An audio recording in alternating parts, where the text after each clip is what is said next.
It's you and me in between these sheets. Oh, I'm in too deep and we're both losing control.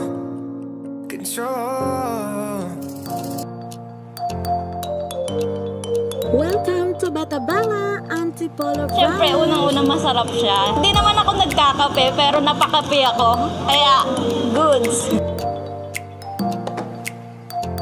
Yung milk tea tsaka yung coffee nila masarap. Then, pang iba yung milk tea niya, hindi sila gumagamit ng sugar. It's good sa health, kaya okay na okay itong milk tea and coffee nila.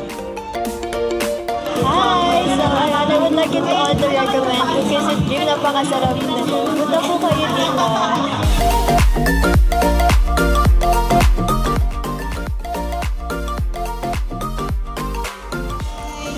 Napakasarap niya, lalo na yung mocha frap. So, punta na po kayo dito sa Vista Bella.